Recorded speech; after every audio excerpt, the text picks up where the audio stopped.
You're listening to Red Pill 78. I am the corruption detector, and this is your Red Pill News. I have a series of stories about the master of trolling, Donald Trump. First of all, Pelosi grounded. House Speaker finds out en route to airport that flight is canceled. Told to fly commercial. Oh, this is genius. White House Press Secretary Sarah Sanders posted a letter that President Donald Trump sent to House Speaker Nancy Pelosi, informing her that her upcoming public relations trip to Afghanistan, Egypt, and Brussels has been postponed, and that she can stay in D.C. and negotiate with him. Pelosi was told to fly commercial on her own dime. Obviously, if you would like to make your journey by flying commercial, that would certainly be your prerogative, Trump wrote to in his letter to Pelosi. This is epic. It gets better. House Speaker Pelosi and other lawmakers were on the bus en route to the airport when she found out Trump canceled the public relations trip. Oh my God. Fox News reporter John Roberts said Pelosi was scheduled to leave at 3 p.m. when the president informed her that her trip would be postponed. Trump gave her 1 hour's notice. The letter from President Trump to Pelosi read, "Due to the shutdown, I am sorry to inform you that your trip to Brussels, Egypt, and Afghanistan has been postponed. We will reschedule this 7-day excursion when the shutdown is over," the letter begins.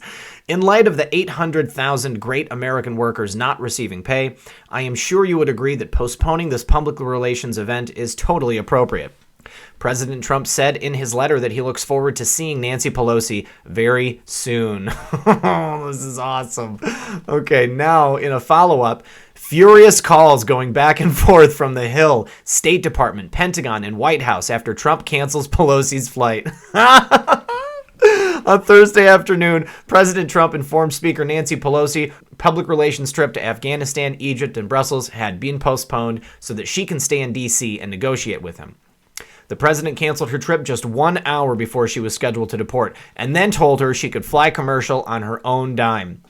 According to Fox News reporter Chad Pegram, furious phone calls are going back and forth from the Hill to the Senate to the Pentagon and the White House. Members are sitting on the U.S. Air Force bus on Capitol Hill, and they want to see if they are departing on an overseas trip that Trump canceled. Fox is told there are furious calls going back and forth right now between the Hill, State, Pentagon, and the White House. Members are now exiting the bus and heading back to the Capitol. Oh, sorry, guys. Okay. And then one more. Nancy Pelosi's spokesperson releases a statement after Trump postpones House Speaker's public relations trip. The media erupted on Thursday afternoon after President Trump informed Speaker Pelosi her public relations trip to Afghanistan, Egypt, and Brussels had been postponed so that she can stay in D.C. and negotiate with him. President Trump reminded Pelosi who's the boss when he canceled her flight just 1 hour before she was scheduled to depart. Pelosi and other lawmakers were on the bus en route to the airport. Trump told Pelosi to fly commercial on her own dime, like a boss. Pelosi's spokesman, Drew Hamill, released a statement Thursday afternoon via Fox News reporter Chad Pegram. Pelosi's CODEL to Afghanistan included a stop in Brussels for required pilot test and meetings with NATO commanders because of that. No stop in Egypt. Group wanted to express appreciation to thanks to our men and women in uniform in the Middle East. The purpose of the trip was to express appreciation and thanks to our men and women in uniform for their service and dedication, and to obtain critical national security and intelligence briefings from those on the front lines. The president traveled to Iraq during the Trump shutdown, as did a Republican CODEL led by Representative Zeldin. Perhaps Pelosi doesn't grasp the vast difference between her and the president of the United States. I'd say that's right. Trump struck a nerve because furious phone calls were flying back and forth from the Hill to the State to the Pentagon and the White House. The bus full of Democratic lawmakers and Pelosi was driving in circles around the U.S. Capitol. Womp womp.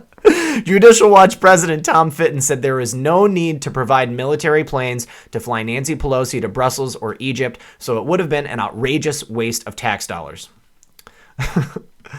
Oh, and here's the letter itself. Dear Madam Speaker, due to the shutdown, I am sorry to inform you that your trip to Brussels, Egypt, and Afghanistan has been postponed. We will reschedule this 7-day excursion when the shutdown is over. In light of the 800,000 great American workers not receiving pay, I am sure you would agree that postponing this public relations event is totally appropriate. I also feel that during this period, it would be better if you were in Washington negotiating with me and joining the strong border security movement to end the shutdown. Obviously, if you would like to make your journey by flying commercial, that would certainly be your prerogative. I look forward to seeing you soon, and even more forward to watching our open and dangerous southern border finally receive the attention, funding, and security it so desperately deserves. As the Gateway Pundit's Kristen Taylor wrote, President Trump's abrupt cancellation of usurper Pelosi's world tour is a reminder to Pelosi and world leaders that Donald Trump is still president. Amen. Trump's assertion of presidential command is reminiscent of Ronald Reagan firing 11,000 illegally striking air traffic controllers in August 1981, Kristen Taylor noted. Oh, Donald Trump, I love that man. He is hilarious, and he's so in charge. These people don't know how to deal with him because he is firmly in control of the office of the executive. Oh, well, what do you guys think? Does Nancy Pelosi need to fly commercial? I'd say she needs to fly commercial every time she wants to go someplace. She's made more than enough money, far greater than her salary is supposed to be, as long as she's been in office. So once again, hey guys, you're listening to Red Pill 78. I am the corruption detector, and this is your Red Pill News Brief. We've got a story here for you out of St. Louis. Apparently, a George Soros-backed St. Louis circuit attorney refuses to charge a drug dealer with 1,000 opiate pills and $30,000 in cash. Not only that, she showed the officer the door. As you may or may not know, far-left billionaire George Soros has been systematically targeting district attorney races throughout the United States. Several of his candidates have already won. His goal is to wreak havoc in those communities. In St. Louis City, far-left lunatic Kim Gardner took money from Soros in her race for St. Louis circuit attorney. Soros-funded PAC even released an ad in support of this far-left and unqualified nutcase. Kim Gardner won her election and is wreaking havoc on the city of St. Louis circuit attorney's office. There she is. Kim Gardner is so intolerable that 24 attorneys and more than 1/3 of the trial lawyers left the office when she was hired, and this is a Democrat-dominated office. Now this. In early January, St. Louis police arrested a drug dealer in possession of over 1,000 highly addictive opiate pills and more than $30,000 in cash. The St. Louis police officers also got a confession from the suspect. But when investigators brought their evidence to Gardner's circuit attorney's office in downtown St. Louis, the attorneys refused to press charges against the dealer and handed the police back the report. The entire event was also captured on video. As reported by KSDK, the St. Louis Police Officers Association says what happened after the man was arrested might shock you.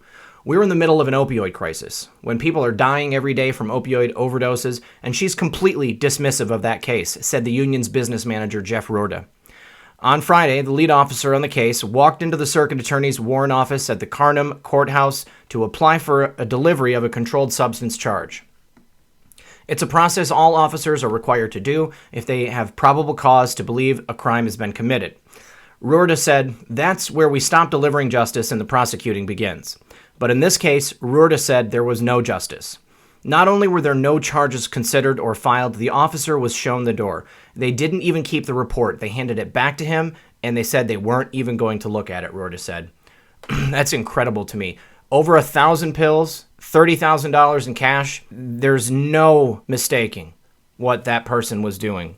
All right, so let's see. I wanted to show you here the transcript of the conversation between the officer and the attorney. Okay, the officer says, "Yeah, that's me." Attorney says, "How you doing? I have the paperwork here. We're not taking warrant applications for you, and you should talk to Major Sack."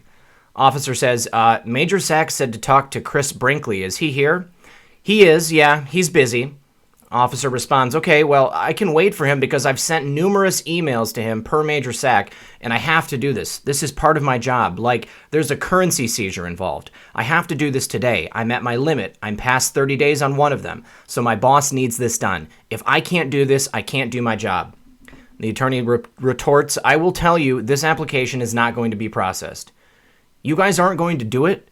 Did you guys feel the need to bring armed people down here to do this? To tell me about this?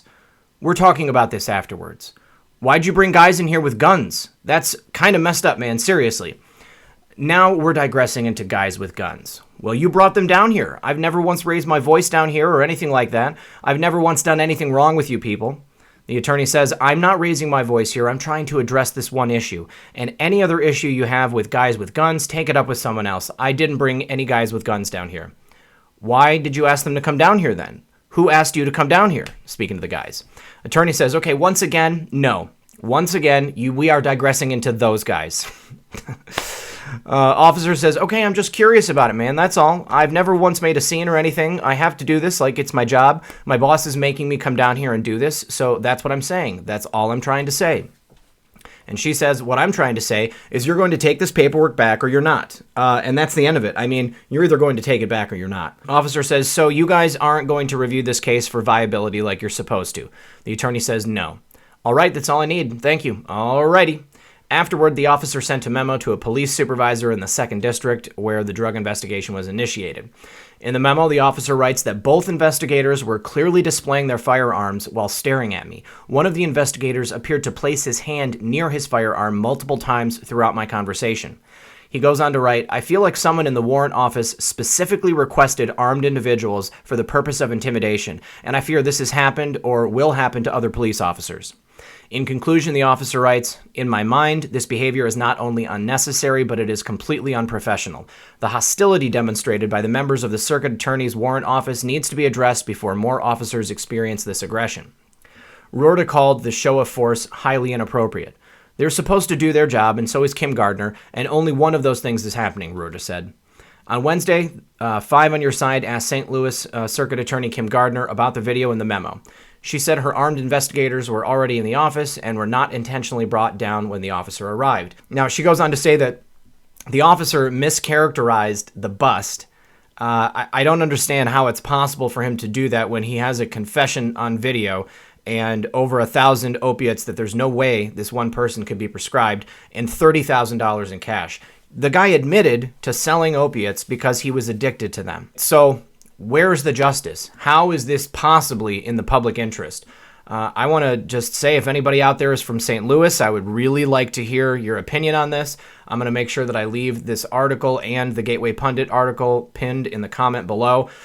In this article from the local channel in St. Louis, you can find the memo. You can also find the attorney's response. And again, I just cannot possibly fathom how this is in the public interest. When you have a drug dealer confessing, you take all those drugs off the street and all that money. So what's going to happen? Does he get that money back? Any police officers out there know what would happen in a situation like this? I'd really like to hear about it. All right, well, once again, I want to thank everyone for joining me. I am Red Pill 78, the corruption detector, and this has been your Red Pill News Brief. If anyone is interested in supporting me, you can see links in the description of this video below. Thank you, everyone, and God bless.